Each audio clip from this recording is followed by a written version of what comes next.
Good evening. Thank you for joining us tonight for the first of 3 New Hanover County Schools District Town Halls as we prepare for our transition from Plan C to Plan B on October 12th. I'm Ann Gibson, Chief Communications Officer for the school district. Tonight, our focus is on elementary students. Tomorrow night, our event will be bilingual for our Latinx families, and Thursday night's focus will be middle school and high school students. We'll start with questions that have been emailed into the district over the past week. The call-in number and email are listed on your screen, so you can submit questions as they come to you. You can also drop questions into the Facebook Live chat. Now our new district superintendent, Dr. Charles Faust, will kick us off. Good afternoon, good evening, everyone. First, I want to start by saying, what an honor to be a part of a scenario of good hope, meaning the simply that we could have never in a million years designed a plan that would bring us right here to this day. But what I can say is that everyone is taking it seriously and with stride, and we are working to make sure that we have a safe entry plan for our students in our Plan B. So as you know, we are putting together a plan and making sure that we can come to school on October 12th in an AABB model, and that's under Plan B. And on Wednesdays, it'll be remote learning. So I'm excited again, and we're ready to answer questions that community members have, moms, dads, grandparents, relatives who are a little on edge or just want to know a little more about how is this going to work? What is it that is going to take place? And we have the right people here to help answer those questions. And I promise if we don't know the answer, we will get the answer for you. So thank you. Thank you, Dr. Faust. Now our panelists who are going to be responding to questions will introduce themselves. We'll start with you, Dr. Smith. Yes, I'm LaShawn Smith. I'm the Deputy Superintendent for New Hanover County Schools, and my areas are specifically all areas of academics, testing, early childhood education, and athletics. I'm Dawn Brinson. I'm the Assistant Superintendent for Technology and Digital Learning. Hi, I'm Julie Varnum, Assistant Superintendent for Student Support Services.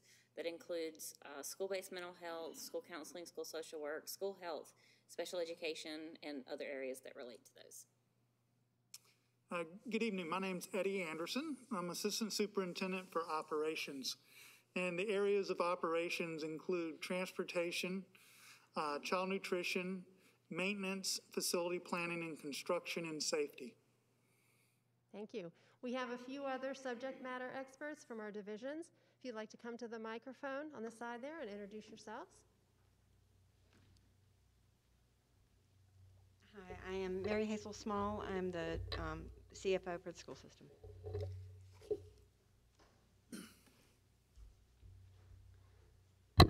Good evening. I'm Shannon Smiles, Director of Early Childhood Education. Good evening. I'm Jackie Jethro, the Director of Elementary Education.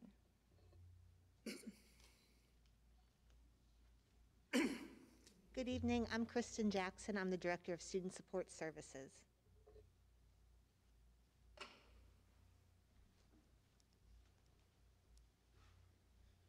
Good evening. I'm Elizabeth Murray, Director of Testing and Accountability. Thank you. We'll start with the first general question that came in via email. What will a student's day look like in a Plan B school? Please talk about things like recess, PE, lunch, placement of desks. Maybe Mr. Anderson, you can start us off. Well, I can tell you that over the last couple of weeks, myself and my team have been out to several schools to help assist principals and assistant principals and teachers with social distancing within their classrooms. We have been able to arrange the furniture to accommodate the number of students that we are anticipating under the AABB model. And classrooms will look much different. If, we'll have approximately 50, maybe 60% of the students there on any given day. And desks will be positioned so that they are within 6 feet apart. Thank you. Who would like to talk about recess and PE? I can speak to that, and then I'll ask Ms. Jethro if she'd like to add some additional details. But essentially, students will be provided the opportunity for recess, and many of our schools have gymnasiums or multi-purpose rooms, but there are several that do not. On those days when the weather permits, we're encouraging our schools to take advantage of outside recess time and outside health and physical education time. But that will be built into the student's day. And Dr. Jethro, if you'd like to add to that.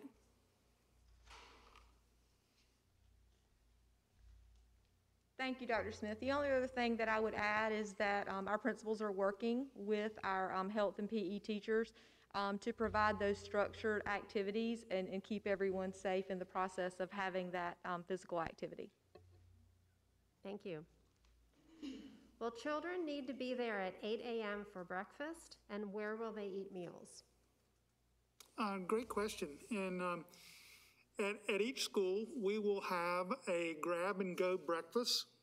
The grab-and-go breakfast will be available in the cafeteria and also at various points around the school. So students can pick that up, and they will carry those meals to their classroom with them. Lunch may look a little different between schools. Some schools are able to accommodate all of the students in their cafeteria. Other schools are looking at some other alternatives, and some schools have elected to start school eating in the classroom. And in those cases, at the elementary level, we will be delivering meals to the classroom. And in the secondary level, students will pick up their meal from the cafeteria. They're all individually packaged, and then they'll take those back to their classroom. But I think schools, I think at all levels, understand that our students need a break from the classroom, and they're really looking at options and opportunities to provide those meals in the cafeteria or other spaces, maybe even utilizing spaces outdoors, weather permitting. And will students still receive breakfast and lunch free through December 31st? They will. And again, thank you for that question, because the regulations have changed frequently. But most recently, we're very excited that the federal waivers were extended for summer food service program, and that enables us to feed all children 18 years of age and younger for free. So all students at all of the schools will receive free breakfast and lunch through December 31st. I don't know at this point if there'll be a waiver beyond that, but we'll be sure to, we'll watch for that and let parents know ahead of time. Okay, thank you. Question from our phone lines. How will we work with 4-year-olds and pre-K students to wear masks all day? Ms. Smiles? Thank you for that question. We do understand we have the youngest learners. We are going to require masks, encourage them as much as possible, with the understanding that we are at the learning ages and might not be developmentally ready to be in full compliance. We're going to work with our students and parents and to keep everybody safe. Thank you. What timeline is expected for Plan B? And what criteria will be used to move from Plan B to Plan A or back to Plan C if needed?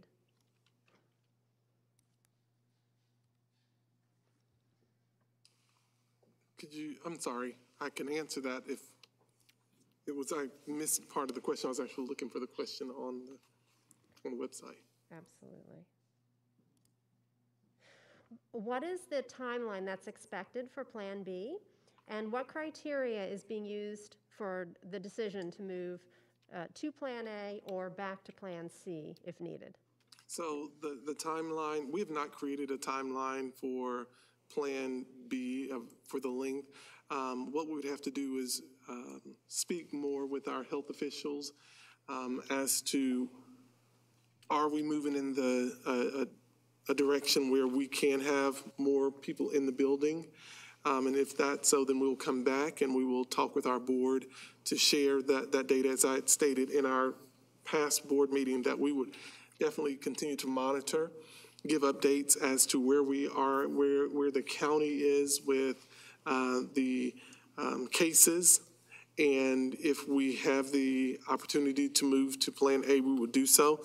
In the event that we need to go back to Plan C, that would be the same thing. We would have conversations with our county health officials, and they would then help guide us and direct us with that information. Thank you. With there being two groups, will the group that is at home on any given day get any synchronous learning with the students that are in classrooms? And if so, how will that work? Dr. Jethro, would you like to speak to that?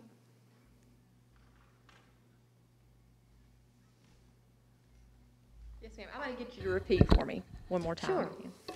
With two groups, will the group that is at home on any given day get any synchronous learning with the students that are in the classroom? And if so, how will that work? Yes, so the group that is home for their remote days will receive synchronous instruction and synchronous learning.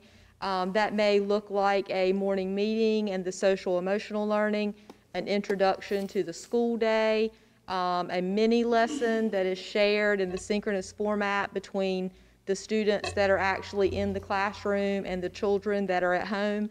And that will really be determined by the classroom teacher as it's appropriate for the age and the grade level and appropriate for the content and the lesson and the standard that they're teaching that day.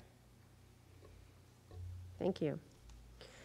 Will there still be a remote learning option available for the parents that are not comfortable with going to Plan A if that becomes the decision in the future?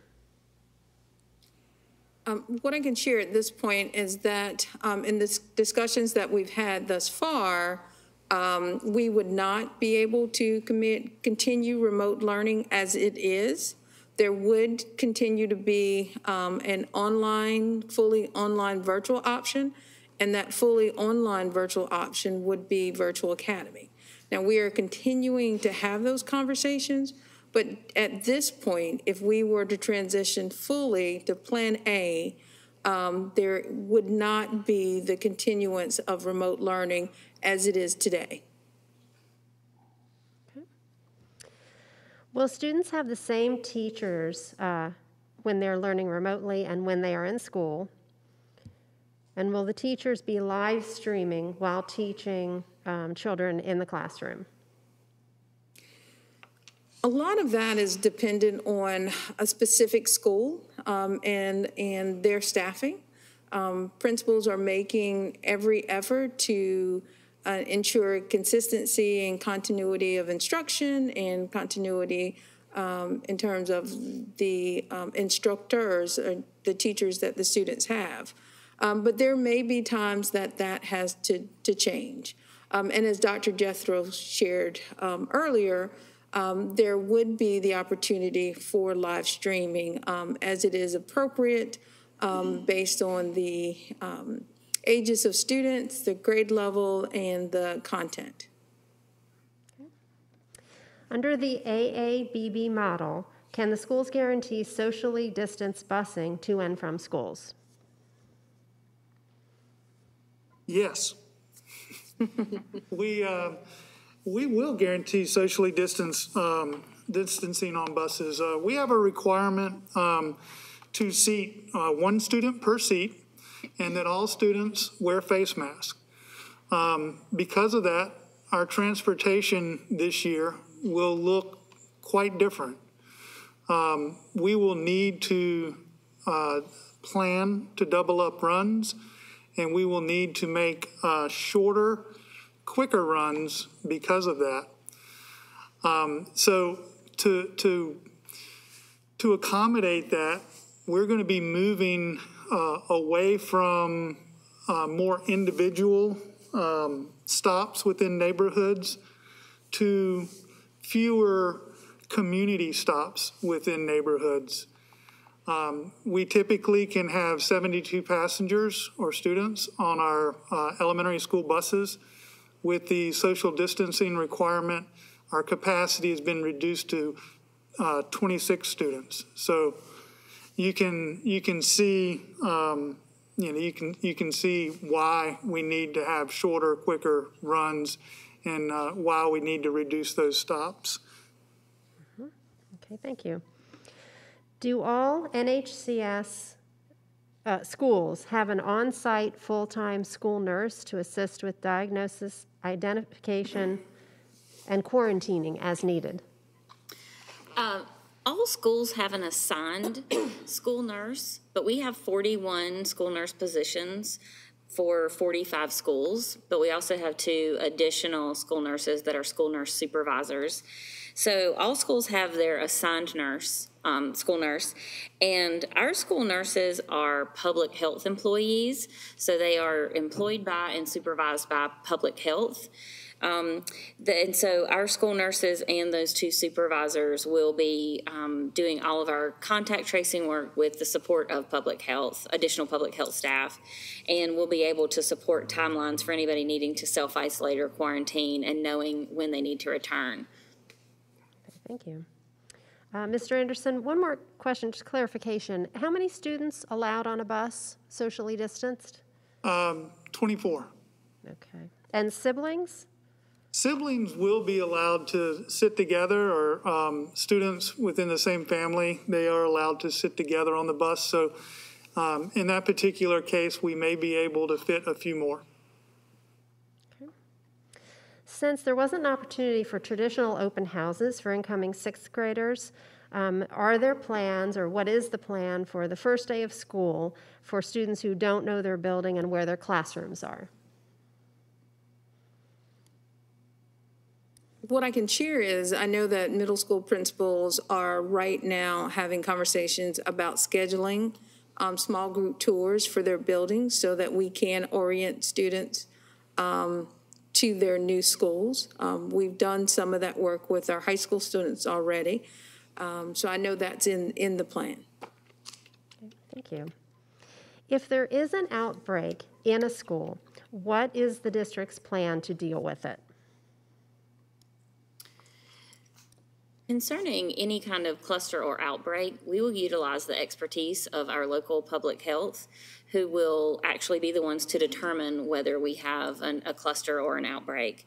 And we are fully using the North Carolina Department of Health and Human Services toolkit regarding the return to face-to-face learning within the schools, and it does give us different steps and scenarios to take to isolate any individuals who are sick, the cleaning requirements, any disinfection, and then also communications and closure as determined by our coordination with public health. Thank you.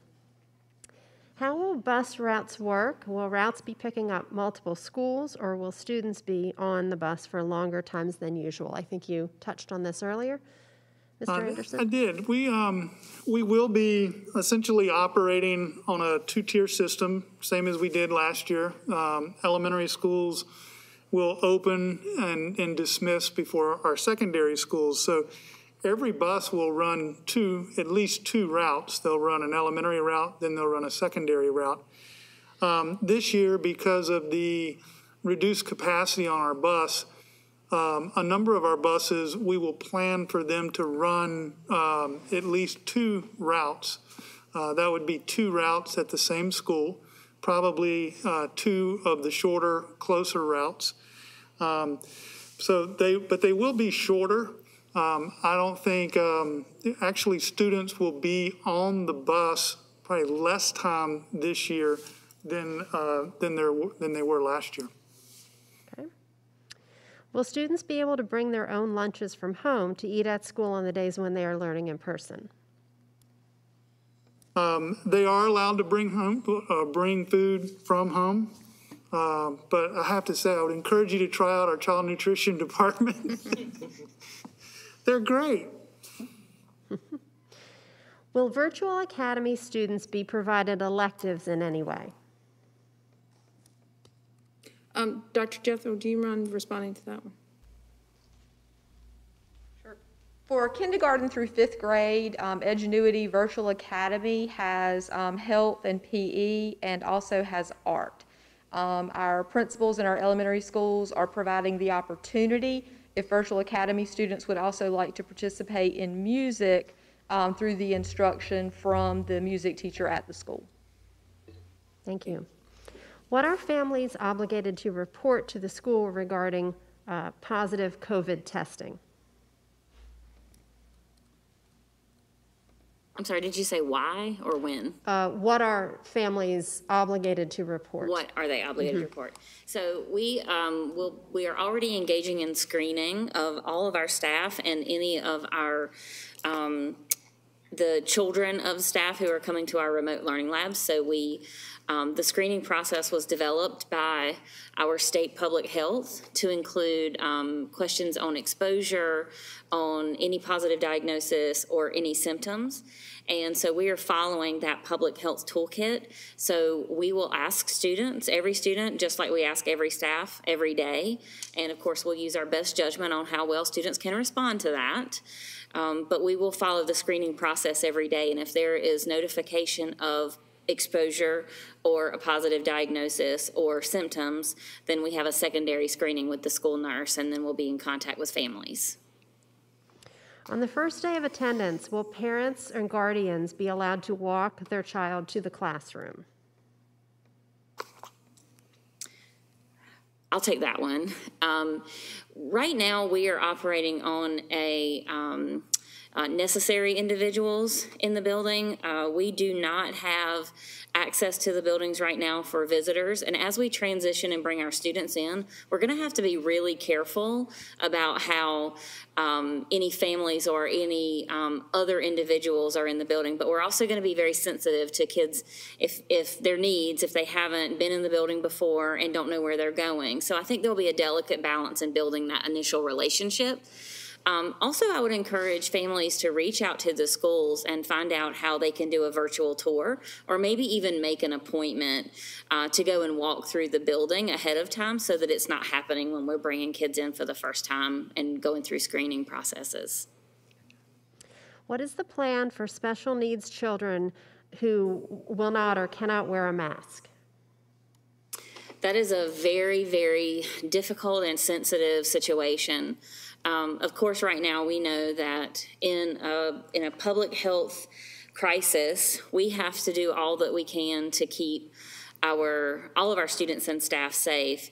And while we understand that some students really, really need to be in school, but cannot handle or manage developmentally, physically, medically, the precautions of wearing the cloth face covering, difficult decisions might have to be made. So we do have a mask exception process. So if a parent feels that their child is not going to be able to wear a mask for some part of the day, any part of the day, please complete that. You'll find that by reaching out to your child's school. Ask the principal, ask someone else on staff at the school for that process. And then the principal will engage in conversation with the parent, the teacher, the school nurse, and really determine if we can make safe accommodations. And again, this is about maintaining safe public health conditions for your child and every other child, including our staff. So those are made on a case-by-case basis. So I wouldn't want to give a generic answer of yes or no and everything's allowed and nothing is allowed. So please contact your child's school. Can schools guarantee under the AABB model that students will be seated in a socially distanced manner, meeting 6 feet apart? Well, again, my team and myself, we have been out over the last couple of weeks assisting schools in preparing, and we have visited well over half the schools in our district at this point. And we have not been to a school yet where we haven't been able to solve a problem or successfully help the school, work through a problem in setting up a classroom. So, I'm confident that the schools will be prepared and that the classrooms will be set up to accommodate students with the 6-foot social distancing. And if desks are 6 feet apart, will children still be required to wear masks all of the time? Yes. Our public health toolkit requires that we have students following the 3 W's at all times. So that would be having good hand sanitation, washing hands, wearing the mask, and waiting or remaining 6 feet apart at all times. So that involves when they congregate in the hallway, potentially in line, even as they're coming in the morning during screening, and then as they are stationary, sitting at their desks or other locations in the building. What research has been done to ensure that the chemicals used for cleaning are safe for students?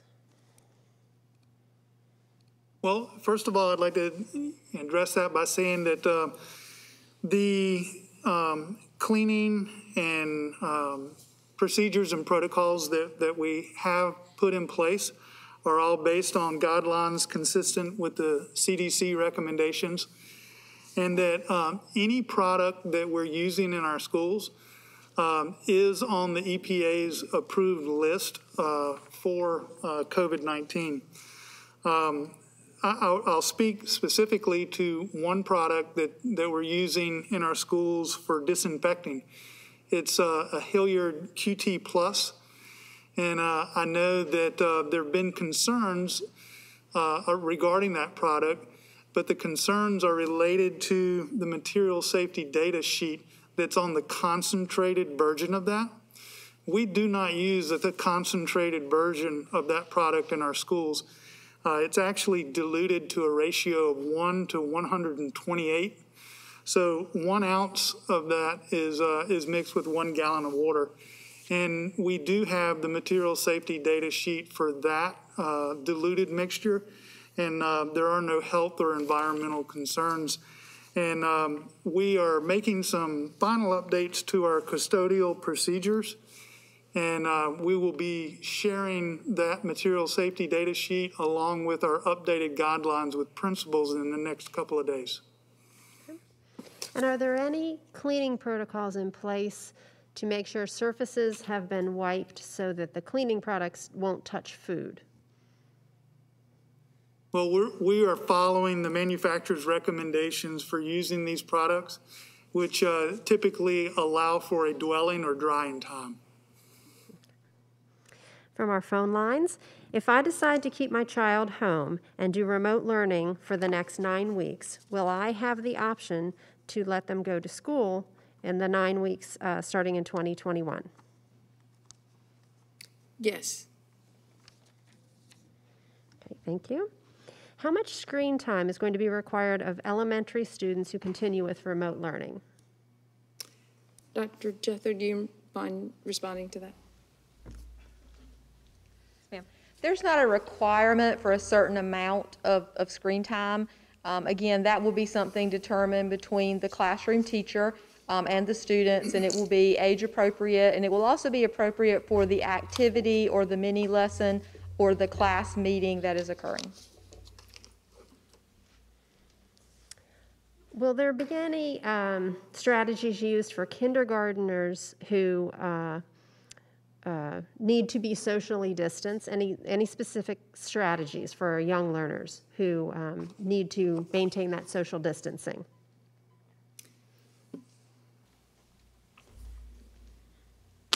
Yes, so our kindergarten teachers are some of the best in the business, and so with their creativity and the amount of time that they've had to think about this and prepare for our youngest learners, and the classroom arrangements that Mr.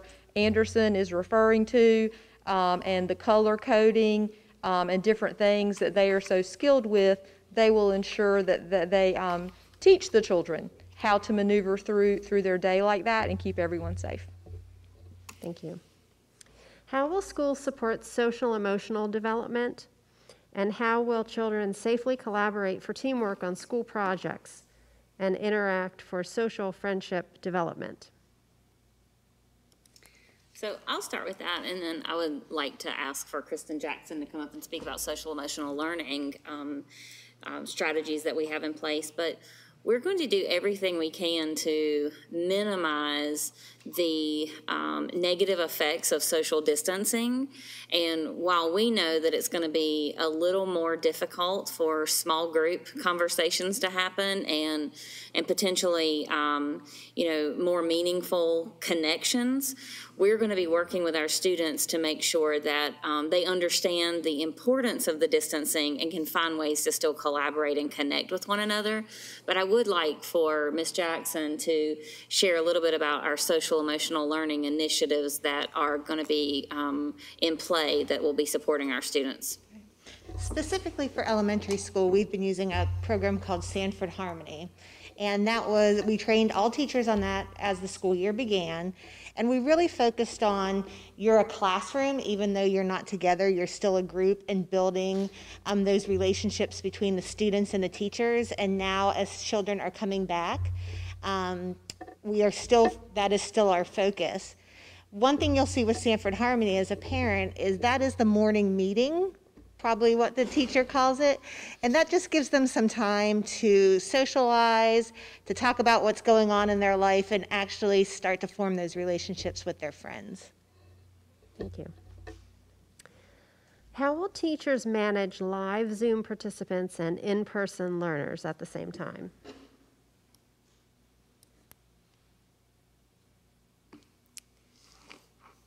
The district is employing an instructional model that is the FLIP method.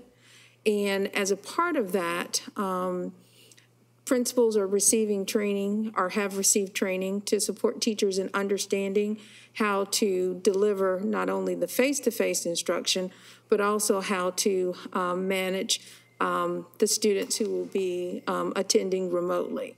Additionally, as a part of the system that we use and what I'm sure our families are familiar with is Zoom, there are features that can be set within the settings of that would allow restriction of the use of cameras, also muting students. So students would be able to observe the live lesson, but only participate or turn their cameras on when the teachers would allow that. So using those settings within that program would allow teachers to better manage the students who are not physically present in the classroom. And I don't know if Dr. Jethro would like to add anything to that, or either Ms. Brinson. No. Okay, thank you. Where on your website is the spreadsheet with lists of COVID cases in schools? And that is from the home page. Click Ready, Set, Return link at the top of the page, and that takes you to the Ready, Set, Return section of the website. And that link to our COVID spreadsheet is at the bottom of the left side gray sidebar. Next question. If my child is currently enrolled in a lottery school and we choose Plan C choose to be remote for this 9 weeks, will this forfeit her place at the lottery school? No, it would not. Okay. Many young school children have regular contact with grandparents and other family members that are more vulnerable to COVID. Is the original Plan B safer for younger children and their families? So I guess it's that comparison of the original Plan B, the 3-week rotation, and the AABB model. So when sharing our Plan B, plans with our public health partners, we have not received any concern that one plan is safer or less safe than another. And just so that our families know, we've been operating with work groups to really tackle the work around returning to face-to-face learning. And weekly, our health work group includes the Assistant Director for Public Health for New Hanover County, who is Ms. Carla Turner. And she is not only an RN, but is certainly a health and medical professional for public health. She participates in every one of our weekly meetings to discuss our ongoing plans and logistics, and we have not had any concern about the schedules that we've put in place. I think it's all going to depend on the amount of time children spend somewhere else besides being in school, but the school schedule itself is not considered to be one preferable over the other regarding safety. Will schedules that students are on now remain the same? This question, 90-minute blocks, or will they move to a more traditional daily schedule? The schedules will look more traditional, as they did prior to the emergency closing of last year. Okay. Do all of our schools have HEPA air filters, and have there been any evaluations of school filtration systems relative to COVID-19? Our schools do not have HEPA filters. However, we have used this opportunity since we did not have students in the school to really get ahead in our preventive maintenance program and do some work to our HVAC systems that included analyzing the filtration and providing the highest MERV-rated filter that we could, that the system would accommodate. In addition to that, we've looked at our building controls to make sure that the system's running at an optimal level, providing outdoor air into the building, and increasing the frequency that the air within the building is turned over during the school day. So, while we do not have HEPA filters, they're not traditionally provided on HVAC equipment in our buildings. We've made a lot of improvements to ensure that the systems are working correctly, and we are increasing the filtration in outdoor air. How is PE going to be handled? And if weather doesn't permit recess outdoors, district guidelines say that the children can remove masks for indoor rigorous activity. So how is the school addressing large numbers of students exercising indoors in a gym? Dr. Jeffrey? Sure. So if the weather is not, does not permit us to go outside, then we would practice indoor activities that we could socially distance in the classroom or in the multipurpose room and still be able to have some of that exercise and physical activity. And then I will defer to Ms. Varnum for the mask part of the question. We will make sure that if students are engaging in strenuous activity indoors, they're still able to maintain appropriate social distancing and not have numbers to the degree that we would maintain an unacceptable high risk of transmission to others. So I can't foresee a time where everyone in a large PE class or a gym would be engaging in strenuous activity that would create that type of risk. Okay. Second part of that question, is it possible to, for a parent to get an exception to that activity so their child does not participate? We certainly want to hear from families if they believe that their child needs a mask exception, but also from the opposite if they do not want their child to take a mask break. So we have built into our mask guidance for schools some parameters for teachers and other educators to use when supporting students in stationary situations where they can have brief 5-minute mask breaks.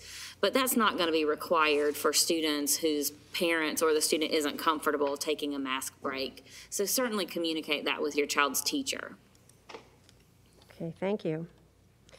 How many students maximum will be able to be in a classroom with social distancing in place? There's not a maximum number per se as a rule of thumb. It really depends on the size of the space, the shape of the space, and a lot of times what furniture is in the space. We found that in being out at the schools and working through this, that individual student desks and chairs, you're able to position and arrange to get a maximum number of students or more students than you would, say, on tables and chairs. Thank you. If there is a positive test result of a child attending a school or a family member, is it required to be reported to the school? If the child is attending school, they're going to have to, at screening before entering the building, they will have to answer the questions truthfully. Have you had an exposure? Have you been diagnosed, or do you have symptoms? And so if the child is going to be entering the building, then that would need to be communicated. Okay, thank you. Could you describe what is meant by a flipped classroom? Dr. Sheffer, thank you. Absolutely. For kindergarten through 5th grade, what we mean by the new Hanover County Schools version of the flipped classroom method is that students would receive concurrent new instruction every day, Monday through Friday, whether they are face-to-face or whether they're remote learners. But when students are face-to-face, when they have those critical face-to-face days, we would really be elevating the level of instruction, involving students in engaging tasks, making sure that they have access to instruction based on priority standards, and really making sure that we are taking advantage of those critical face-to-face days. Thank you. What would the COVID conditions need to be like for the district to consider a move back to Plan C? Again, as we stated before, we would have a conversation with the health department, and we'll be daily monitoring those numbers so that we are informed. And we'll also have a portion on our website where we will be sharing with the our community our numbers. I think the best way to actually help ease some of the anxiety is to be transparent. So we will definitely have a running record that will show on our website. Thank you. How are classes such as band going to be taught, and will they be moved outside? So band in and of itself, we have specific guidance that's coming from the state in order in how to best hold those classes. Currently, we're ordering bell covers for our brass instruments to restrict those instruments. Principals are looking at their spaces to evaluate how to best hold those classes. They would look different. There may be opportunities to move the classes outside, but then it may also just be restricted instruction within that space as well. But we are following the guidance that has been provided to us in how to best execute those classes when we returned in Plan B. Okay, thank you. And with streaming delays, how can a band teacher teach both remote and face-to-face at the same time? So there are going to be some courses that are not going to be appropriate for them to be streamed. It may be that specific to band that there are opportunities for streaming, but more likely than not, much of what would happen there would be asynchronous, whereas the band teacher might be recording a lesson and then posting that for those students who are home to view that lesson at a different time. Will masks be provided for students daily? So we certainly have a supply of masks that will be available for our students, our staff, our visitors. We would encourage that when we provide those cloth face coverings that are reusable, we encourage that our students and our staff keep up with those. We've also purchased lanyards for them to be able to attach them so they don't have to, wonder about whether it's their mask if they're trying to put it back on after eating or something like that. But we have provided some educational videos on our webpage about how to take care of your mask, how to make sure you keep up with your own mask. And then we would encourage washing them, drying them in the dryer, and then reusing them as you would another clothing item. And we will also have disposable masks for any situation where someone forgets one. We're not going to turn someone around and say, go home because you don't have a mask. We're going to make sure we provide one. Okay. If we decide to keep our students home 100% for remote learning, can we change during the 9 weeks once we find out how the flipped classroom method is working? So we're asking parents, if they would, to make the transitions at the end of the quarter. So at the end of the 9 weeks period as opposed to during the 9 weeks period. And this just allows for a much smoother transition. And specifically for families who have chosen Virtual Academy as an option for themselves. However, if a situation with the family changes and they do need to make a change during the middle of the 9 weeks period, I would recommend that they reach out and just consult with their school's principal so that they can make that transition as smooth as possible. Okay. What solutions does the district have or has considered about schools that are over capacity? I'm not sure I understand the question. I think the question, my interpretation would be, what is the district considering for schools that have that are currently over capacity, so could potentially have larger student groups attending? Well, I will say that we did go through a redistricting, and one of the goals in that redistricting process was that we provide better balance of membership among the schools.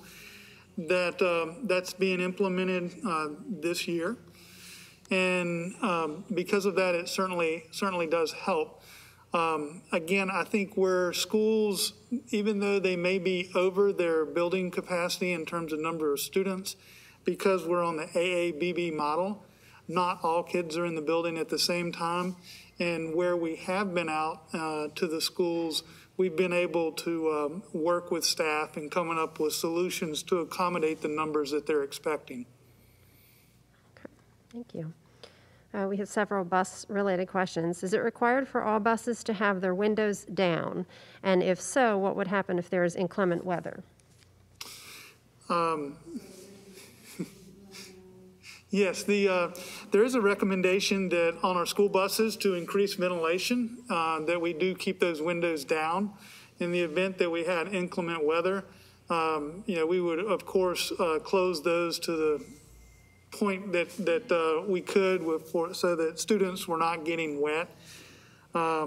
We do have air conditioning on our buses, but keeping the windows down certainly does provide that increased ventilation.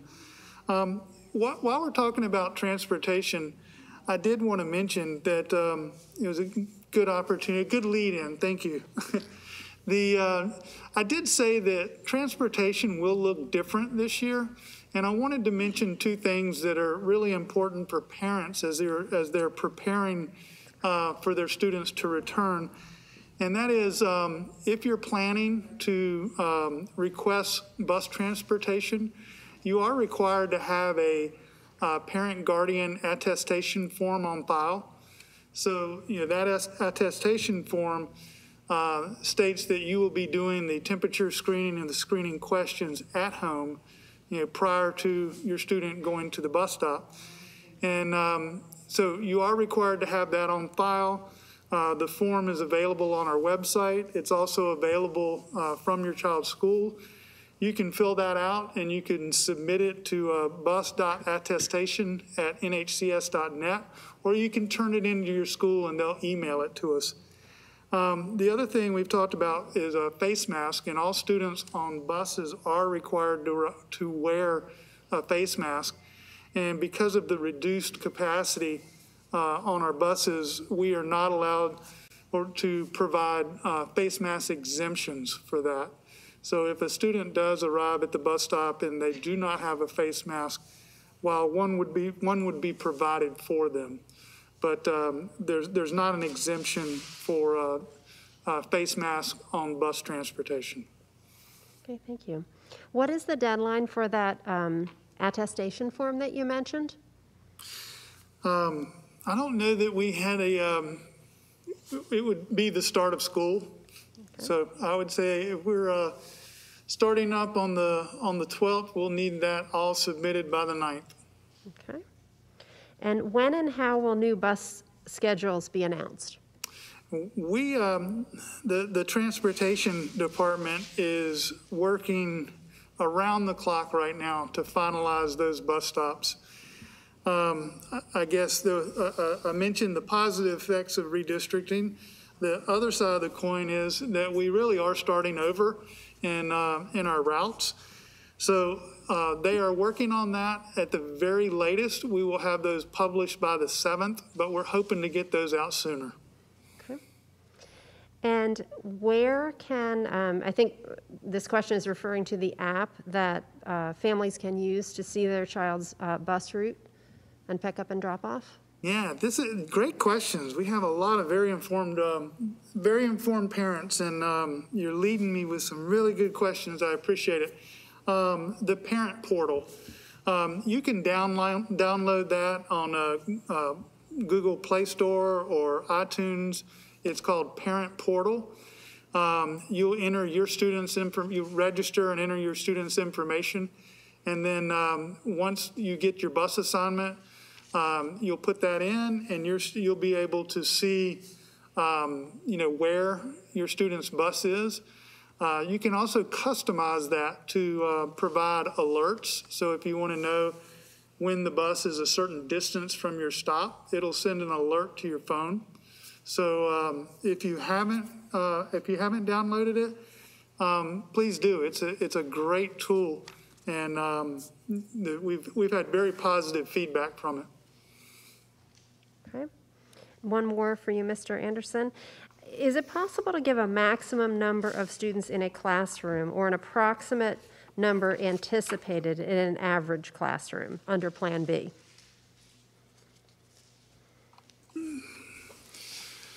I would say that in going out to the schools, I've seen some numbers under Plan B that are, the low teens, maybe a dozen. And the maximum that I've seen is 21. Thank you. And I'd say that the average is, probably, 17, 18 is what I've been seeing. Okay. Could you tell us what a student's day might look like under Plan B if they are doing remote learning? Dr. Jethro, did you? Thank you. Yes, thank you. Another great question. So if the child's doing remote learning under Plan B, and there could be slight variations to this, but the opportunity for them to join in the morning in a synchronous meeting with the teacher in their class that are in the classroom, to have the social emotional learning instruction that would occur during morning meeting, to understand and clarify the major points of the day and lessons and activities that were going to occur, and then potentially experience a mini lesson with regards to ELA or math instruction, and then to let the children that are in the Zoom window, that are remote learners, remind them of the activities in their learning management system, whether that is Seesaw or Google Classroom. So they've really been set up for success to continue their remote learning day at home. Okay, thank you. And the same person who was asked about parent-based, and I'm going to assume that means, how is the parent involved? So what we would expect to have happen is for our principals and our classroom teachers to communicate with our parents and families as we transition into Plan B. So if there are slight changes to the schedule for the remote learning day, that those could be planned for and prepared for.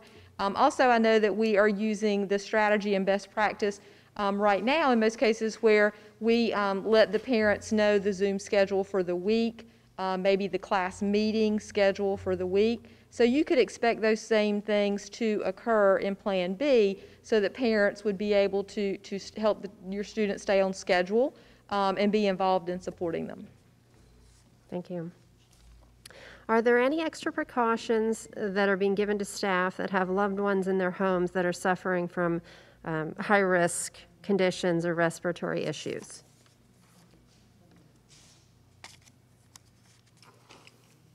I'll share with that. Our health work group has specifically worked closely with human resources on making available information to our more vulnerable, or our staff who might have more vulnerable situations, or in especially, with regard to medical concerns of themselves or vulnerabilities within their family. And so if a staff member is concerned, I think you mentioned it was a staff member, right? If a staff member is concerned about the health risks within their own home, they certainly should speak to their administrator about any potential accommodations or supports for them to ensure the safety of their loved ones. Okay, thank you. We've touched on this, but we're getting this question multiple times. So what is the plan or the protocol to follow if a student or adult, visitor, anyone in the building does not maintain the mask requirement? So the mask requirement, of course, is just that, a requirement to enable us to have students and staff moving through the building. I mean, we're going to maintain the distancing, but in order for them to access every part of their environment, their face-to-face environment. So if we have a situation where someone has a difficulty due to a medical or physical condition, then we would look for accommodations that are reasonably safe, and so they're not creating an undue risk for someone, for a peer or staff. But if we have a situation where there's refusal, or a student refuses, or an employee or a visitor refuses to wear a mask, then that's going to be addressed differently if it's an adult versus if it's a student. First of all, we're going to start with reinforcing and stating the expectation. And for students, we have to teach them why it's really important to wear a mask. And sometimes for adults, they might need that information, and to clarify that it's not a New Hanover County Schools rule. This is a North Carolina public health requirement, and we're going to be compliant because we value face-to-face learning, and we value an opportunity to be in our buildings together for maximum educational opportunities. Thank you. Related question, this parent has a 4-year-old with autism, and as far as the mask policy goes, what happens if this child is unable to wear a mask all day? So I'll start with that, and then I'll see if Ms. Smiles wants to jump in. Ms. Smiles and I have been collaborating regarding mask requirements for K-12 and then mask recommendations for preschool. we have to, first of all, we have to realize that our preschoolers are not necessarily developmentally ready to understand mask compliance and the need and the importance. And it's something that's strange and that doesn't feel quite normal. And so the first thing we need to do, like we're going to do with any student, is really teach them why it's important, practice it, reinforce it. And we also know that among our preschool population, we're going to have some kids that are more adept to do that and some kids that have more difficulty.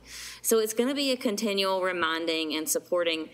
And we know that the more that wear masks, the more the population is provided with some mitigation of transmission. And we know that it's not going to be exact in our preschool settings. Do you want to add anything? No, thank you very much. That was great. Okay. If this parent completed the bus rider survey and said that their child would not ride the bus, and now they've changed their mind, what would they need to do for their child to ride the bus? Yes, they will just need to contact a school and request transportation ahead of time. And we'll add them to a route. Okay. Can glass partitions be added between bus drivers and students? No, and we actually asked that question early on just to see if we could provide glass partitions between students to increase the occupancy on our buses. Because buses are so closely regulated and tested for safety, this is not something that the state will allow because we're not allowed to modify those buses in any way. That would have to be done from the manufacturer after significant testing for safety had taken place. And at this point, there's not that option available. Okay. And second part of that question, on the remote day on Wednesdays, what duties are assigned to bus drivers? Well, our bus drivers on the remote days will be doing very similar duties that they're doing now. We surpassed 1 million meals served today at a celebration at Pine Valley. And our bus drivers played an incredibly important role in us achieving that goal. We have been delivering meals on buses since March of this year. That's going to continue through at least December 31st on those remote learning days. So our bus drivers will be participating in the meal program, and then they'll continue some of the other assigned duties at our schools. Will students be allowed to bring their backpacks to school, and will they use lockers? We have not limited the materials that students can bring to school. Any material that they believe is necessary that they don't, I mean, of course, we don't want them to be sharing materials, but personal equipment, personal manipulatives, their own materials, absolutely. We won't limit that. Okay. Will they be using lockers? No, most students will not be using lockers, and I'll share in the elementary schools, since that's our audience today. Most schools will not be using the cubbies, and in arranging the classrooms, a lot of times we've been able to pair desks so that students come in and they have that extra space to keep their personal belongings with them during the school day. Okay. And do students need to bring all of their own individual supplies? There will definitely be school supplies in the building. They're just not going to be shared. And so certainly it's always a benefit when a student brings their own materials that they prefer using. But if a student doesn't have materials to bring, they're going to be provided. They're just not going to be shared materials. So they'll have their own packet of, for elementary, they'll have their own packet of crayons or markers or colored pencils, and they won't be sharing those through the little community tub that sits on the tables. Okay. Will students who are staying at home under remote learning have the same instruction as in-person instruction at school? What I can say is that students will have the same access to high-quality content and high-quality curriculum. The instruction may look different, or I should say the instruction will look different, just simply because the students who are not attending school do not have the benefit of that face-to-face interaction with their classroom teacher or their peers. Clarification on the meal program. Is it accurate that all children will be provided with breakfast and lunch free of charge without applying for any sort of program under the current government program? And does this include Coddington? That is correct. Under the current summer food service program, all students 18 years of age and younger will receive free breakfast and lunch, and that is at all schools. Okay, thank you. What is the protocol when a student or a family member tests positive for COVID? So of course we would encourage families to reach out to the school and let us know that prior to coming to school, and that being determined at a screening. So the protocol would be to communicate with either your child's teacher or your school administrator and let them know you've had an exposure or a positive, so that that can be communicated with our school nurse. They can contact the parent to talk about timelines for exposures or for other family members, siblings, anyone else, and then also to make aware of, the date of testing, when you believe the potential exposure may have occurred, because that really does help with contact tracing and making sure that we're lowering the transmission. Okay. If children are going to be screened outside the schools, will lines form at the drop-off outside schools? So that is an excellent question. We have worked for quite some time on trying to manage what will, probably be more time consuming at the beginning than as we get more used to it. But really having our schools think through how many screening locations might you need for the car rider line, so that you can move people through the line efficiently and not have an hour-long wait. Of course, that's not what we want.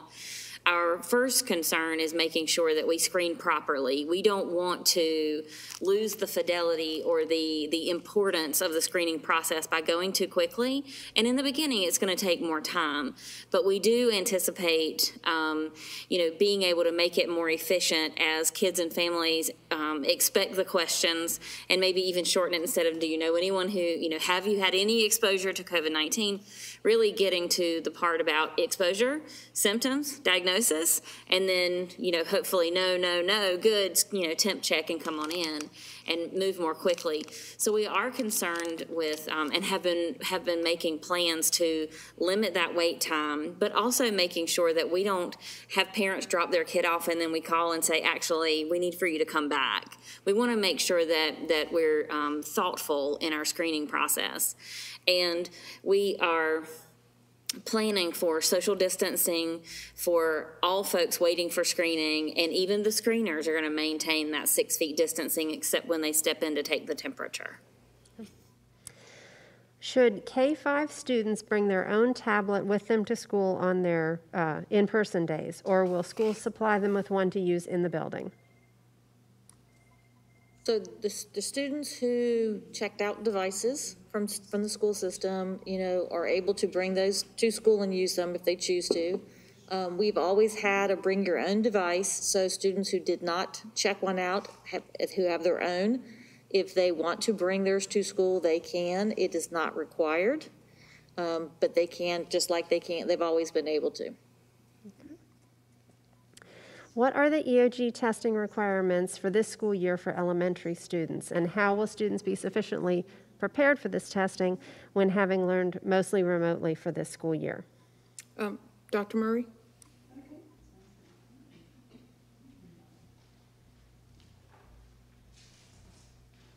At this point, there are no exceptions to the end of grade test requirements set forth by North Carolina.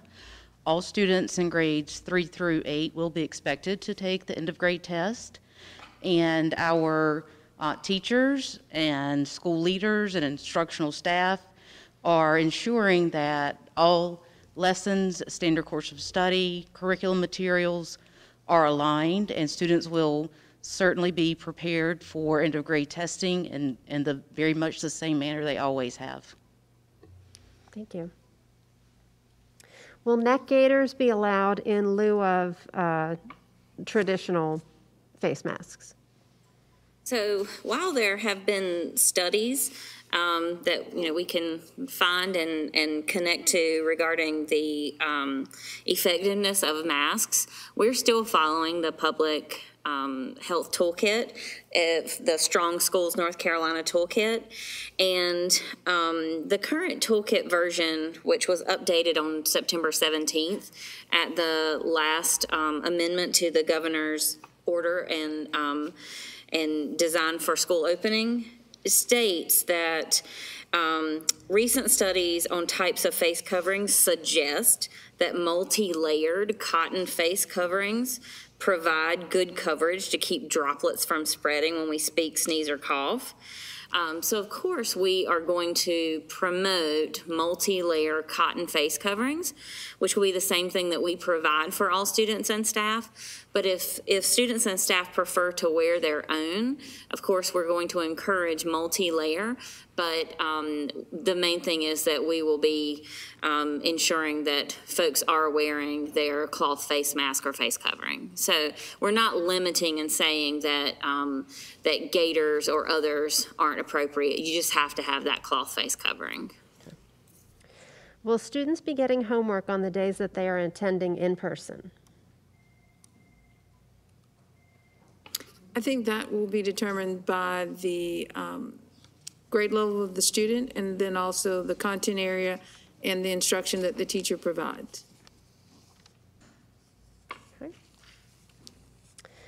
Will children be required to be on Zoom at certain times of the day and on their remote days? And can the teacher mandate that time?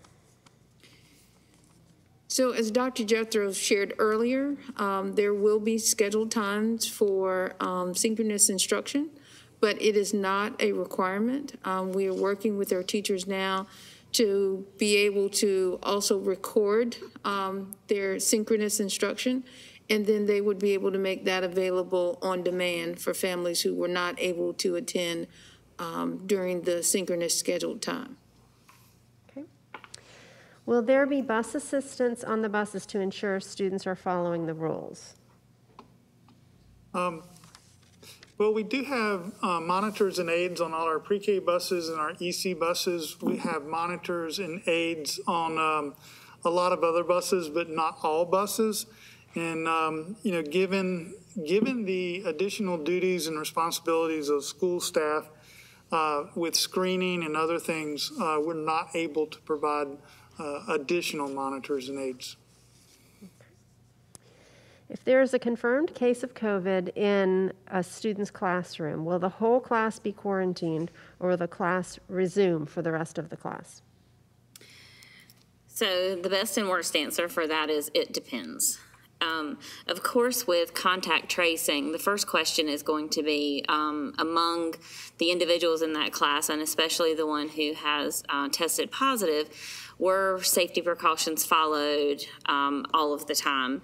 And while we are complying to every degree with the Strong Schools toolkit, we expect that we are minimizing risk of transition. We can't completely zero that, but these are the best actions that we can take.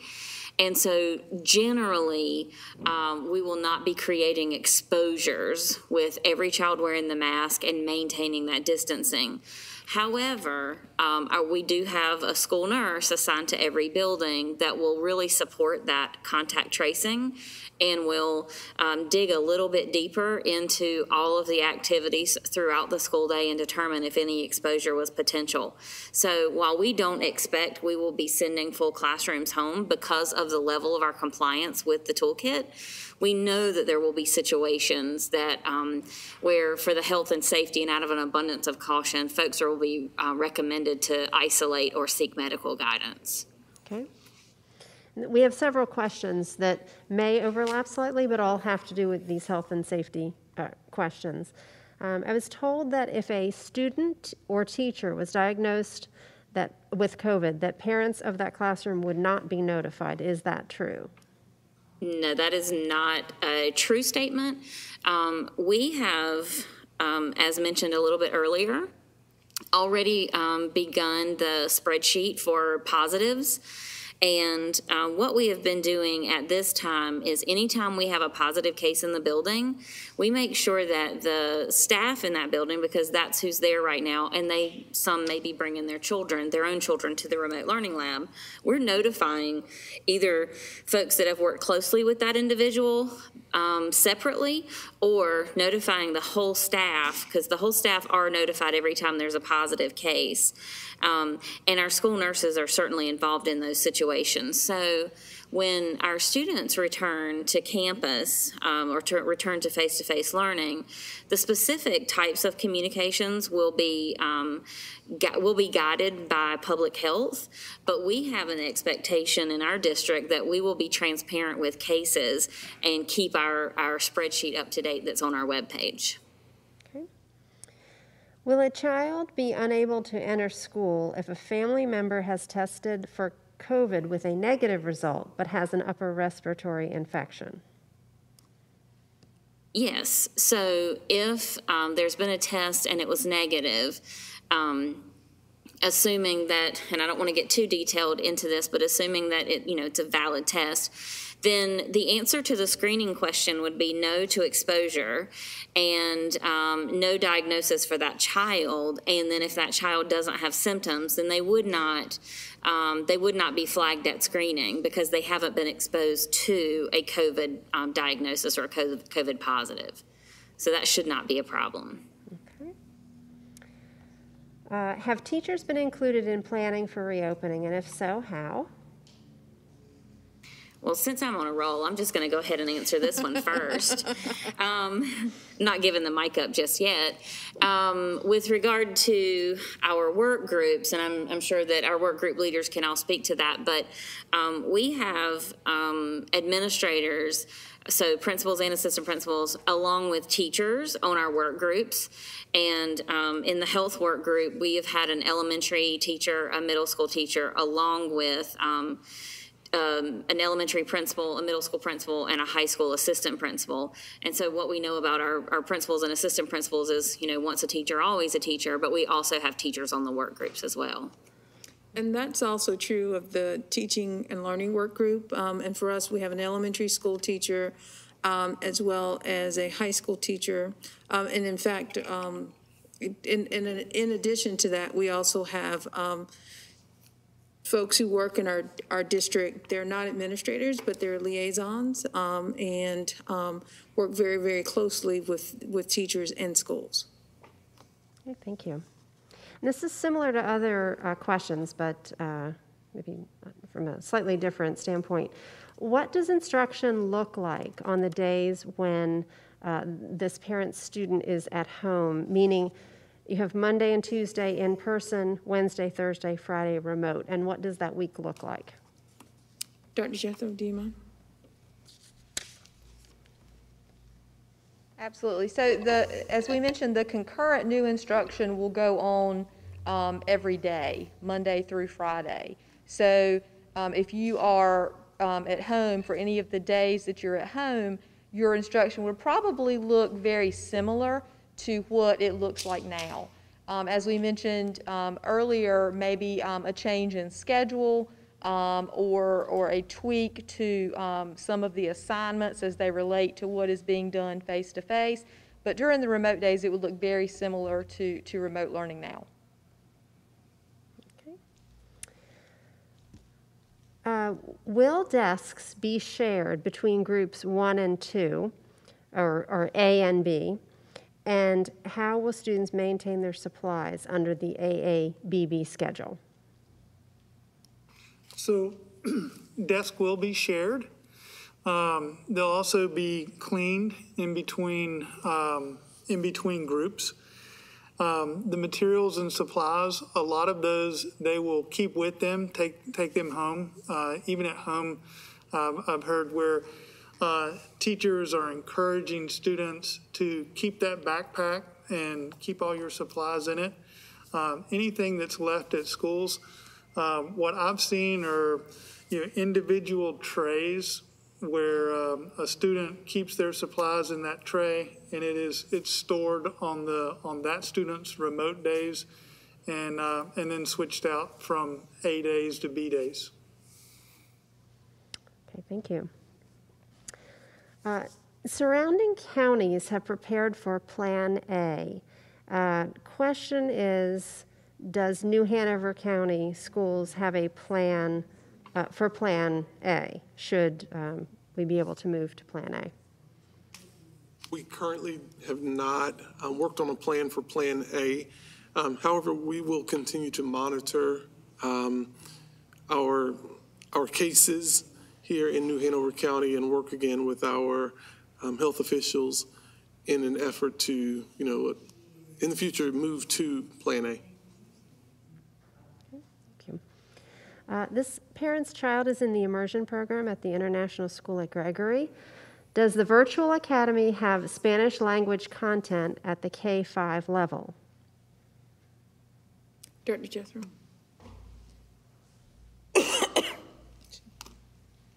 So currently, Edgenuity, which we're using for virtual academy at the K-5 level, does not have Spanish content.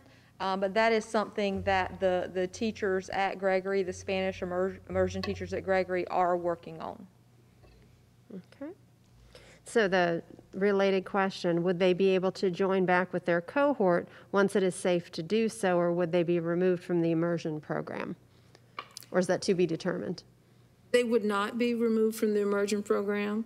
There are special or singleton types of cases and courses, even at the high school setting, where we're having to make special accommodations, and that would be an example of one.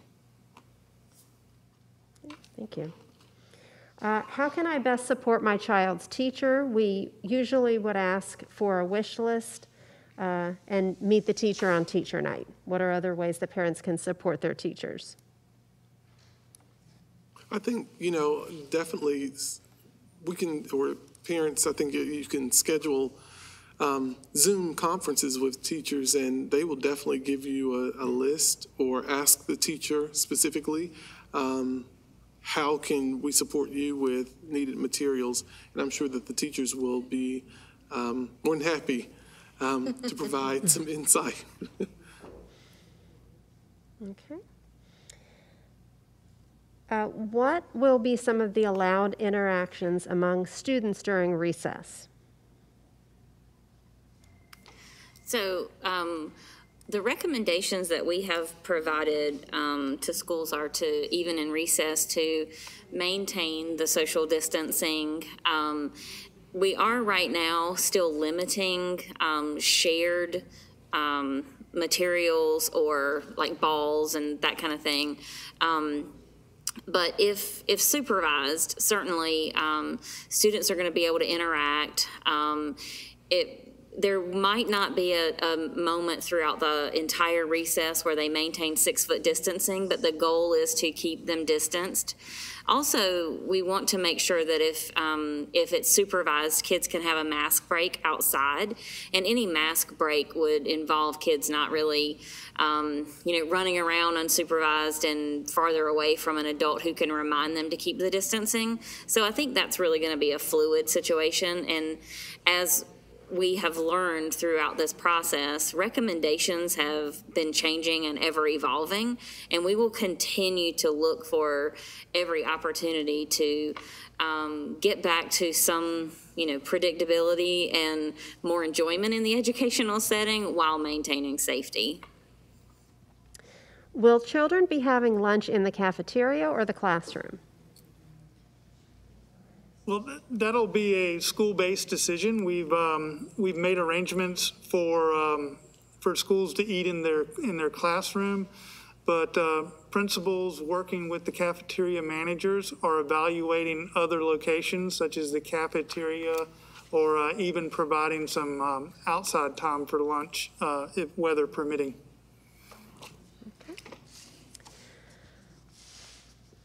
Question, are we expecting K-5 students to know if they were near someone with COVID and respond accordingly to screening questions? So that would be at the health screening at school. Right. And so, as I mentioned a little earlier, we do have to use some professional judgment in listening to how any student responds to us in screening. So, for students in the car line, of course, we're going to lean the question toward that adult caregiver that's dropping the kids off. For kids that are coming off of the bus and at screening, we're going to also rely on that attestation that the parents provided. While we're still going to ask the screening questions, we're going to know that that parent provided us an attestation which says, I understand what the screening questions are, and I'm going to pre-screen my child. So while we're going to be asking those questions, we're also going to keep in mind that we want to verify some of these things with parents. So one message to parents would be, please work with your child's school to have plenty of adult caregiver contacts so that if your child falls sick or we need to contact you, if you're not available, then we've got other options for a contact that you would prefer for your child. And then also to please be in constant communication with your child's school if your child has been exposed or has been diagnosed or has symptoms. And please feel free to call us before sending your child to school if you're worried about that. Okay, thank you. We're closing in on 7:30, and we do have questions continuing to come in, so we'll continue another half hour. So parents and families, please call in or use the email that is scrolling on your screen and send in your questions for our final half hour. I know that we touched on this earlier, but perhaps we could return to what is the flipped classroom, and could we have an example of that?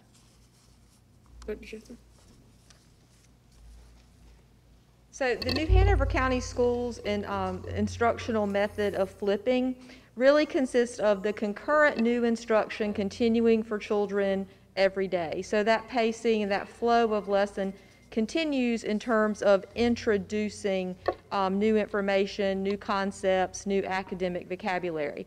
But on face-to-face days, which are so critical and so important, we're really going to take advantage of having the teacher there with the children to provide the very engaging tasks, the higher level thinking, and the opportunity for the children to really do the more project-based and more problem-solving and hands-on activities. An example may be, let's say for math, if the teacher introduced a mini lesson in a synchronous meeting in the morning, and then the remote learners went to work in their learning management system, like Google Classroom, for example, they would maybe have the opportunity to practice solving problems, have the opportunity to use online manipulatives or things that they would have at home. That same standard and that same lesson in the classroom, in the face-to-face experience, would give the teacher the opportunity to really present it as a real-life problem, for students to have their tools and manipulatives that are available at their desk to really create and generate potential solutions, and the teacher to be able to monitor on the spot and provide that feedback and next steps while they're all together to really take that lesson and that experience as far as they could go. Thank you. What strategies is the district using to provide supplies for students who may not have their own supplies and would rely on the sharing and community pool of supplies at their school? I can speak to the support that the community has provided the district in the past. Many organizations, specifically churches, community and schools, have in the past had school supply drives to provide many of our families with the needed school supplies. Additionally, schools receive instructional supply budgets that are meant to provide students with needed instructional materials. So I would say if there is a student whose family at this time is not able to provide those supplies, then there are several ways and means and avenues that we can ensure that students are prepared for when they return to school. Families just simply need to let their school principal know. Okay. Will children be disciplined if they decide not to wear a mask once in the classroom? So I'll reiterate that, this is certainly a new behavior for all of us. And I think we have to make sure that we approach this with an understanding of we all want to make sure that we're maintaining health and safety. So starting with reminders and reinforcing appropriate mask use is going to go a lot further than reprimanding, or I'll use the word discipline. So of course, if there's a difficulty wearing a mask, really supporting a student in that, if there is refusal to comply with mask use, then I think we have some steps we can take, such as, while continuing to, demonstrate and communicate the need, reaching out to parents and figuring out a way to really support increased compliance with the mask use. And discipline should really be our last resort. And this goes back to the mask exemption, which you spoke about earlier. How, again, would a parent go about requesting that mask exemption? So if a parent feels that they need to request the exception of wearing a mask for their child, they need to ask their school for that information. And the schools have that along with their decision-making framework. And so, of course, keep in mind that the request for a mask exception means that, the school really does need to work to seek any reasonable alternatives to support individual student needs while also maintaining safe public health conditions. So communicate your concerns and needs and any medical documentation or behavioral documentation you have to your child's school.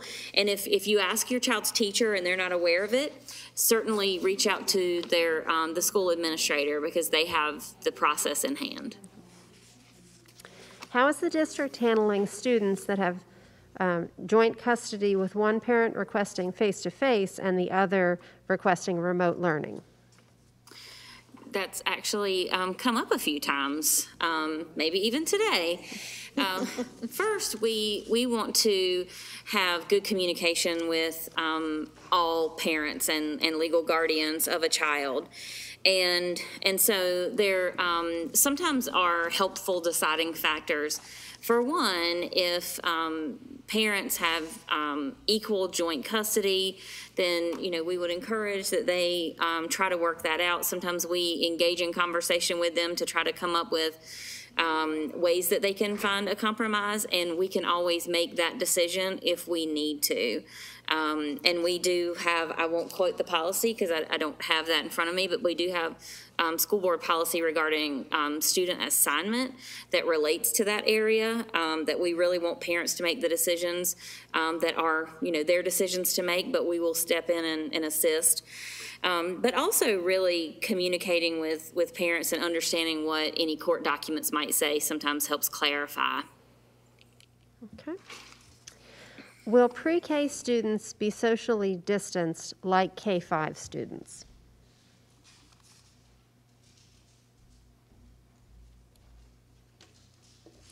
For our youngest learners, we are going to implement social distancing strategies.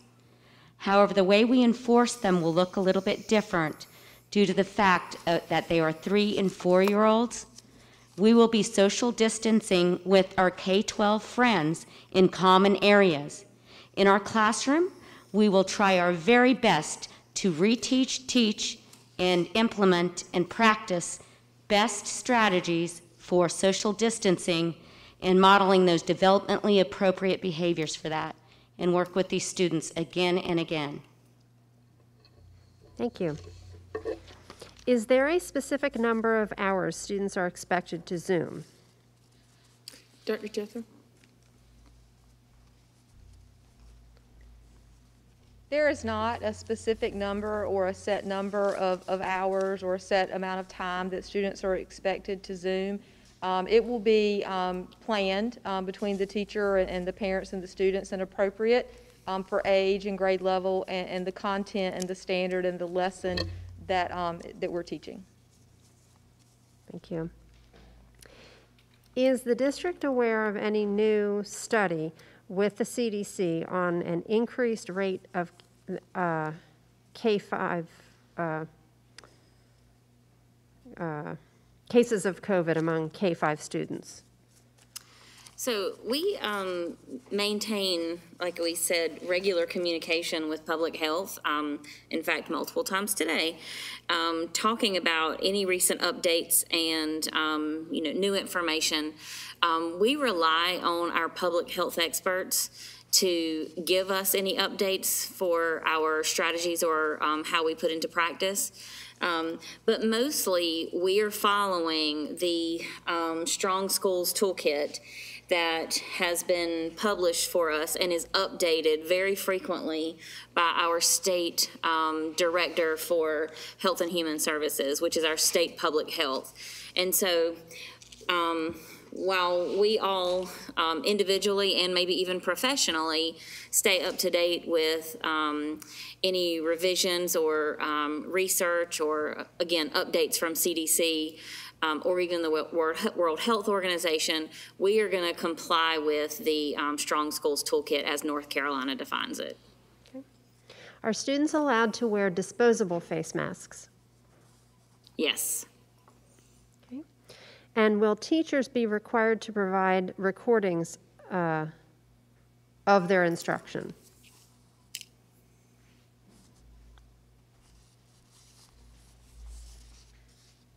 Yes, teachers will have the live synchronous meetings with students when appropriate, when that's the best option, and then also provide recorded instruction when that is the best option as well in order to convey that standard and that information. If a family must quarantine for 2 weeks, how does a student transition to all remote? The parent would begin by notifying the classroom teacher would make the principal aware, and then accommodations would be made for that student. Okay. Will remote learning be an option for the entire school year, or will students be required to return to face-to-face learning?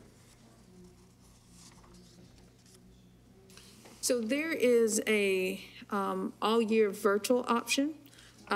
It may not and likely will not look as it does right now as a part of Plan C. As I shared earlier, we are continuing to have the conversations about what it will look like in Plan A. Will families be notified if a student in their child's class has been given a mask exemption? So as we are working through the mask exception process, we are building in other accommodations. And so I haven't had that question prior, but because we are going to be ensuring that we aren't posing undue health and safety risks, I think that's certainly something we can take back and discuss. On communicating those exceptions to others that might be in a close educational setting or a classroom. But we are making sure that the mask exceptions are made on a case-by-case basis with the administrator, with the school nurse input, and making sure that we aren't creating, health and safety hazards for other students. So I'll take that question back to the team for discussion. Okay. How is EOG testing going to be handled regarding the virtual academy? Dr. Murray?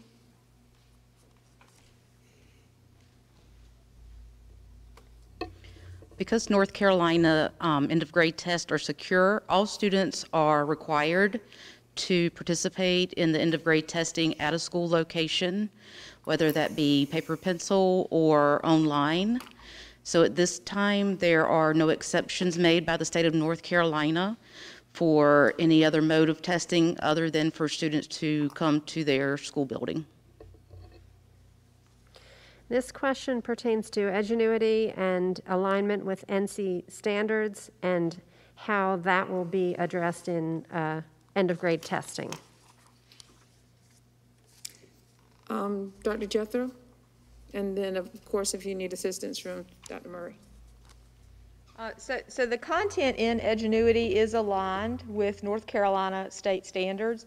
The pacing, the order in which that students are experiencing that content in Edgenuity may not be identical to the order that the classroom teacher is currently sharing that content.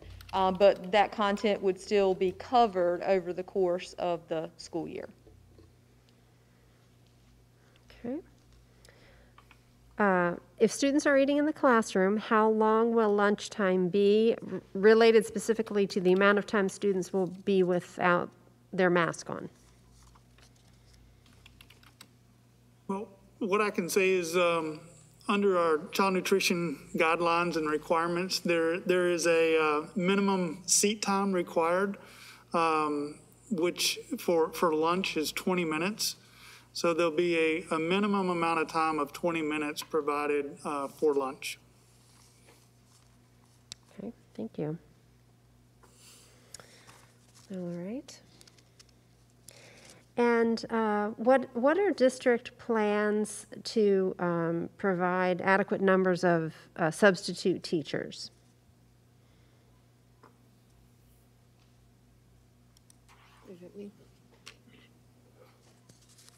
We currently have substitute teachers that have notified Human Resources that they're interested in continuing to sub, this year.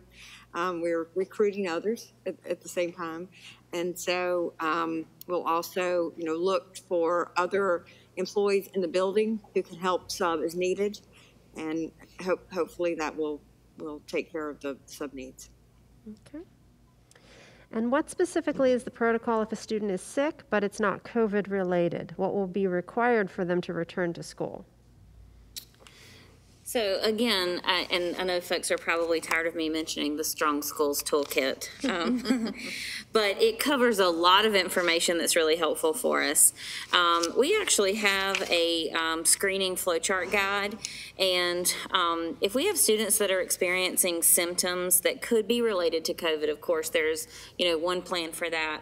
But if they have, a confirmed diagnosis that's other than COVID, such as a stomach virus or ear infection, we follow our typical school illness processes.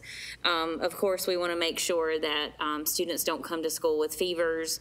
It's the same logic behind that, 24 hours fever-free, 24 hours symptom-free or with symptom improvement. Okay, thank you. How will kindergartners be introduced to the new building and assisted in finding their classrooms?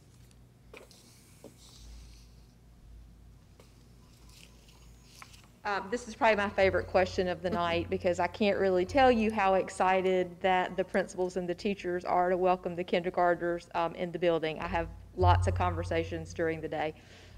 But the principals that I've talked to are setting up systems within their building from the point of screening that Ms. Varnum has talked about, and then for the kindergartner to make it to the right classroom and to the right teacher.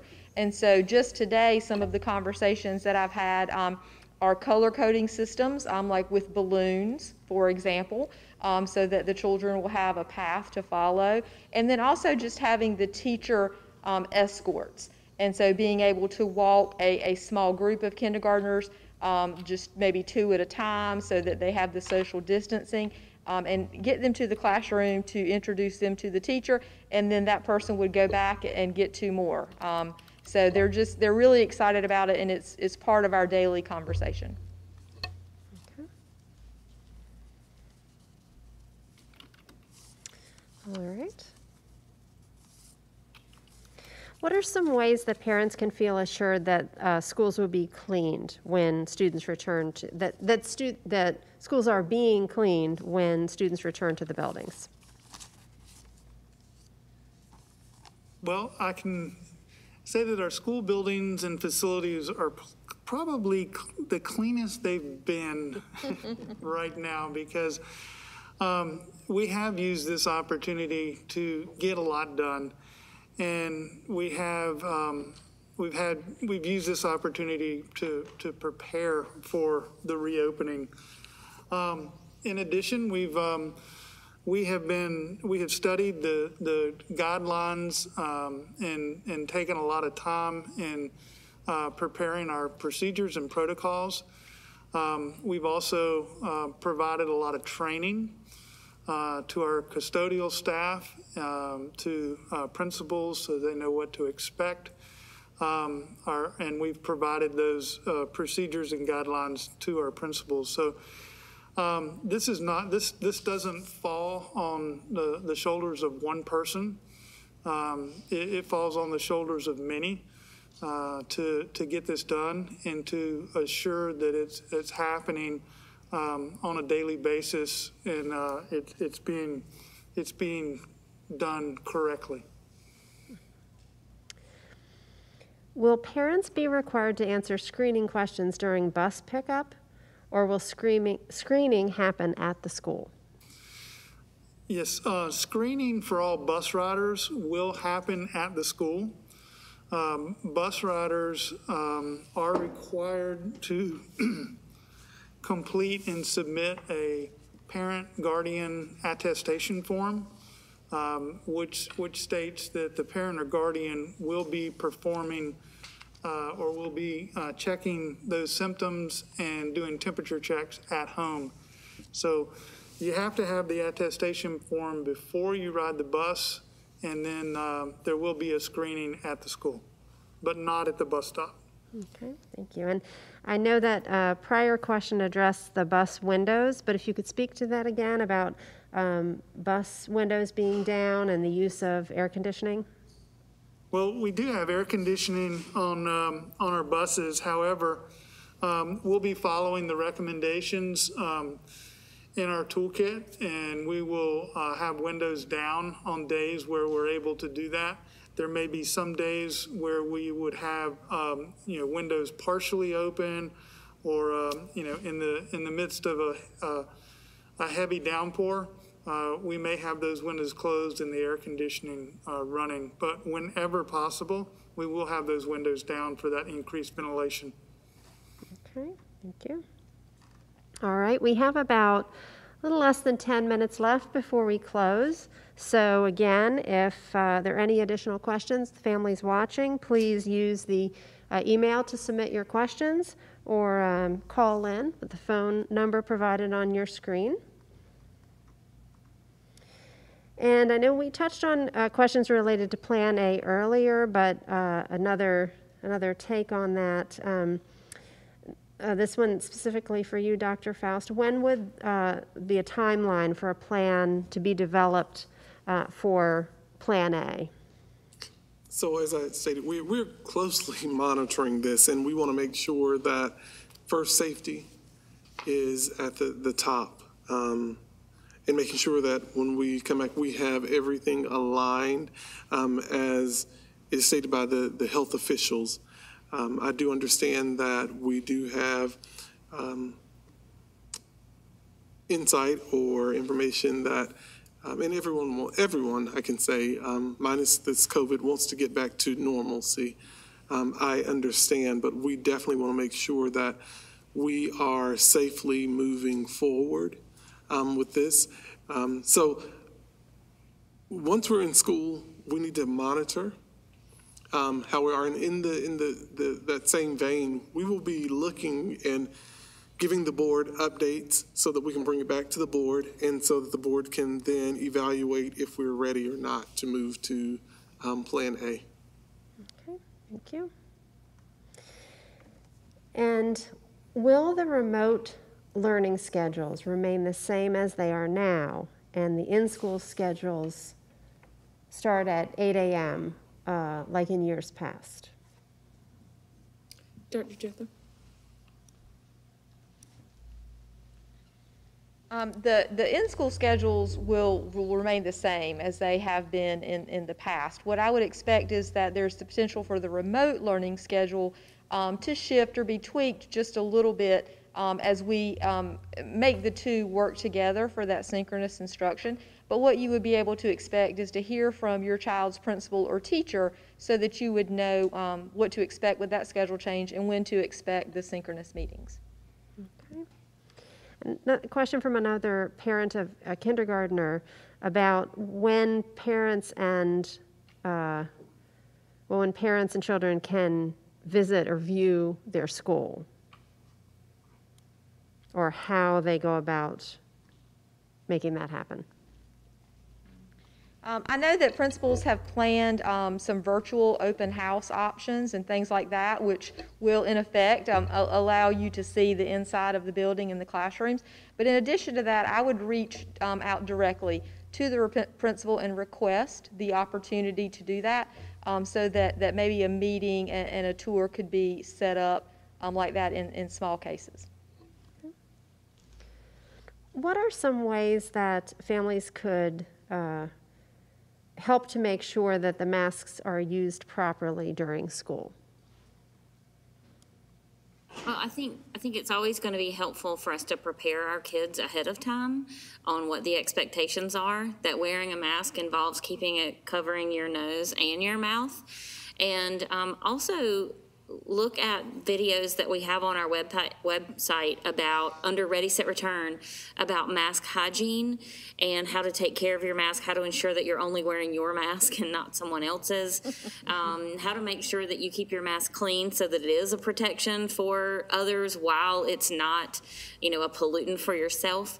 So really talk with our kids about the expectation. And honestly, as you're out and about in the community, as while we know everybody's not as free as we have been in the past, but practice it when you're out and about in the community. Also, along those same lines, practice social distancing, practice following arrows in the grocery store or in the pharmacy or whatever, as those are going to be helpful in preparing kids to return to the school building. Okay. And another question from a parent: in evaluating gifted and talented program this year, evaluating students for gifted and talented program this year, would students be evaluated, and if yes, how are remote learning students evaluated? We would follow the same procedures and protocol. If there is an assessment that requires face-to-face administration, then we would have to coordinate with those families for that child to come in for that assessment. And I'd open it up to Dr. Murray if she wanted to expand upon that.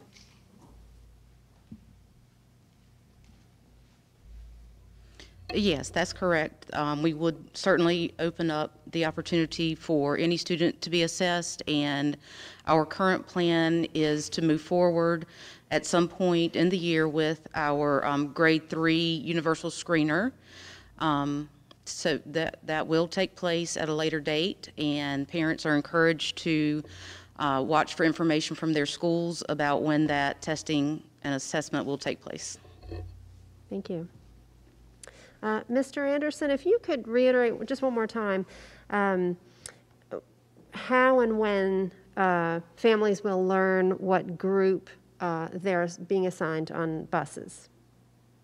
On buses? For the bus transportation. Parents will learn, what group their students are assigned to from their school, whether it's Group A or Group B. Bus routes will then be published no later than the 7th. And like I said, we are working long and hard in getting those finalized now. And our hope is that we can get those routes published sooner. Typically, those routes are published on the transportation websites and with links on all of the individual school websites. Okay. And that email to return the bus attestation form? Yes, it is bus.attestation@nhcs.net. Okay, thank you. And just one more time, the children's temperature checks before they get on the bus to go home, will that occur? No, there will be no screening or temperature checks in the morning or afternoon routes. That will occur at home and at the school. Okay. And would you like to describe, I know you recently created a video, a tour of a Plan B school. Would you like to describe that so parents might be able to access that? Yeah, has that been posted?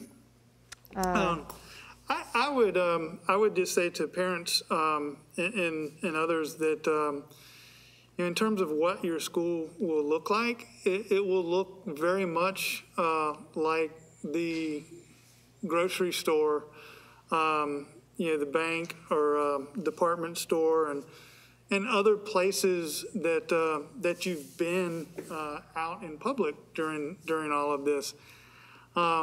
There will be the standard safety protocols that will go through at all of our schools. But in addition to what you saw last year, there'll be screening taking place, symptom screening, temperature checks, plexiglass dividers where the public would interact with the school secretary or receptionist. You'll see a lot of signage posted throughout the school, reminding students of the 3 W's, reminding students to social distance. We have floor markers that are down that designate one way, or in some cases two-way circulation. In some cases, we actually have one-way circulation at some of our secondary schools, or we'll have one-way stairwells. Those are all things that we do just to make it easier for students as they transition through the halls to social distance. A lot of times we'll see where we have multiple water fountains. We'll block one off completely. Students are not under Plan B or are not permitted to drink directly from the water fountain. So in those particular cases, if there's a bottle filling station, the water spout is blocked off. If not, there's appropriate signage in place, and you can use that to fill a water bottle or a cup.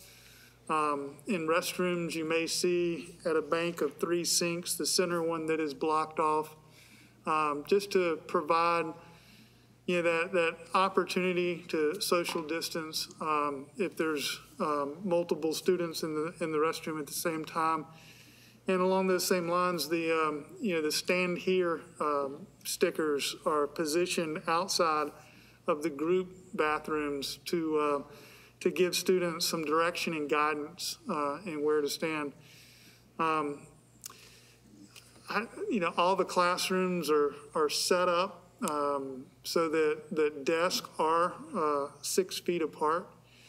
And I think when you arrive, if you're a parent and you're dropping off your child at school, screening will take place at the parent or at the student drop-off. For your secondary schools, especially high schools, for bus riders, walkers, and bike riders, there may be multiple points around the school to enter. And that way we can have multiple people, multiple stations for screeners, and get those students in the building quicker.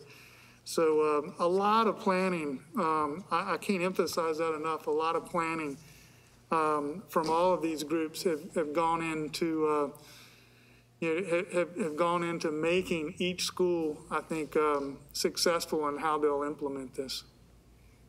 Okay, thank you. And that Plan B school tour will be available at nhcs.net tomorrow morning. The link from tonight's town hall will also be available tomorrow morning on NHCS YouTube. And remember that tomorrow night we'll have our bilingual town hall for our Latinx families, starting at 6 p.m. And on Thursday night, we'll have our final town hall focusing on middle school and high school students and families on Thursday. Dr. Faust, would you like to close for us? Sure. We want to thank everyone for their time, their effort, and, just for giving us the opportunity to share some insight with the community about how we plan to safely open schools under the Plan B. I know that you'll have more questions, and, please know that we will be putting answers to these questions. And, if you have questions that are pertaining specifically to the school that your child will be attending, please reach out to the school principal so that they can assist you. I want to thank you so much for your time. You have a good night. Right.